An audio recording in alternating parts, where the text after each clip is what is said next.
Alam mo, sa bawat malaking spiritual revival, laging may kasunod na, kumbaga, invoice. At yan mismo ang kwento ng Nehemiah chapter 10. Pagkatapos ng matinding panalangin sa chapter 9, dumating na yung sandali kung saan yung passion kailangan ng lagyan ng budget. Yung pangako kailangan ng bayaran. So, pag-usapan natin ang ekonomiya ng isang tipan at kung magkano ba talaga ang halaga ng pagpapanatili sa bahay ng Diyos. Seryoso, aminin natin 'di ba? Gustong-gusto natin yung mga benefits ng community, yung feeling na may purpose ka, pero pagdating sa commitment, yung may pirmahan, yung may gastos, parang teka muna. Gusto natin yung kaharian, pero ayaw natin pumirma sa kontrata. Well, itong Nehemiah chapter 10, ito ang direktang hamon sa ganyang pag-iisip. Sige, umpisahan natin sa mga pirma. Kasi ang isang tunay na tipan sa Diyos, hindi yan isang anonymous na suggestion lang. Public declaration to, may pangalan, may mukha. At laging nagsisimula sa mga leader na nangunguna. Okay, para makuha natin yung esena, isipin mo to. Autumn 444 BC. Sariwang-sariwa pa sa kanila yung matinding pag-iyak at panalangin sa chapter 9. Yung emosyon andun pa. Pero ngayon, kailangan na itong isalin sa isang konkretong aksyon. Oras na para gawing opisyal, isulat sa papel ang mga binitawang salita. At tingnan nyo to. Ang mahalaga rito, hindi lang yung mga pangalan, kundi yung pagkakasunod-sunod. Sino ang unang pumirma? Si Nehemia, ang gobernador. Tapos sumunod yung mga pari, mga levita at iba pang mga pinuno. Alam mo anong sinasabi niyan? Ang biblical leadership hindi yung do as I say. Ang biblical leadership ay do as I do. Ako munang maglalagay ng pangalan ko. Ako munang tataya ng reputasyon ko bago ko hilingin sa inyo na sumunod.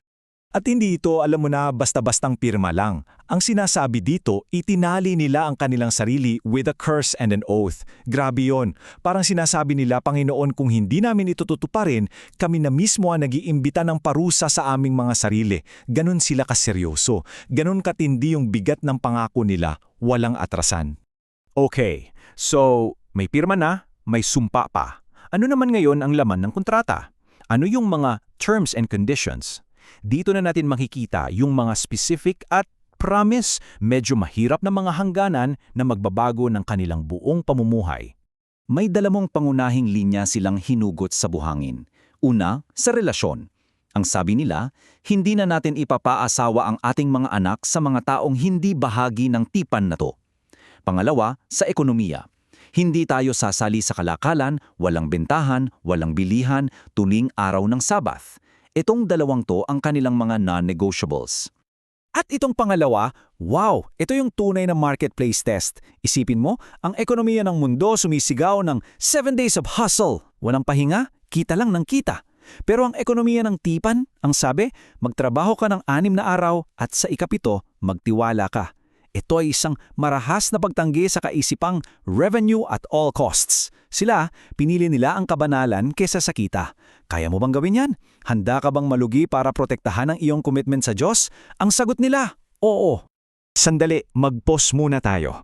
Kasi may isang salitang Hebreo sa pinakadulo ng chapter na ito, na para sa akin, ito ang buod ng lahat ng kanilang ipinangako. Kailangan nating himayin ito. Ang salita ay azav. Ang ibig sabihin nito, pabayaan, iwanan, pero ang pinakaugat na kahulugan nito ay bitawan ang hawak o to loosen one's grip. So ang kanilang panunumpa ay isang pangako na hinding-hindi nila bibitawan, hinding-hindi nila iiwan lang nakatiwangwang ang bahay ng Diyos, gaano man ito kamahal o gaano man ito kahirap alagaan.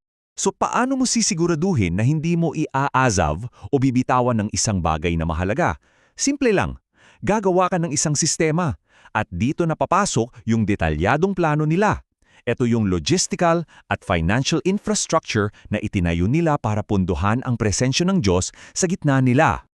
At tingnan mo naman kung gaano kakomprehensibo ang plano nila. May taon ng buwis para sa templo, may specific na handog para sa panggatong, may unang bunga ng ani, may mga panganay na hayop, may ikapu. Ang punto?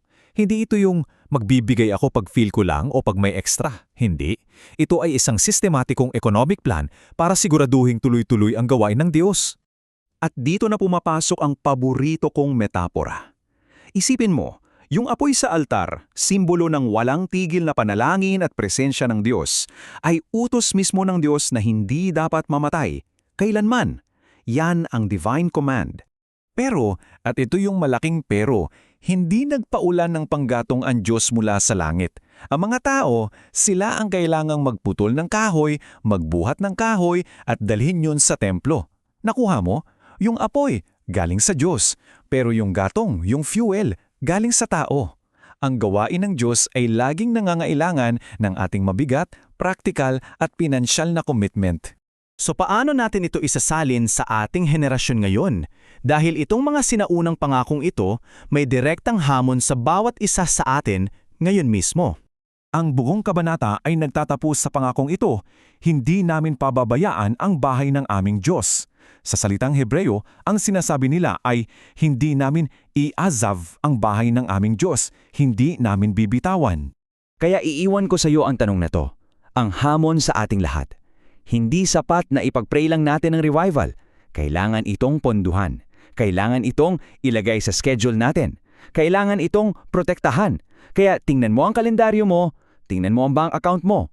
Ikaw ba ay kasama sa mga nagpuputol ng kahoy para mapanatiling buhay ang apoy? O sa gitna ng lahat ng ginagawa mo, unti-unti mo na bang binibitawan, iniazav mo ba ang bahay ng Diyos sa iyong henerasyon? Ang pagpili, nasa sa atin.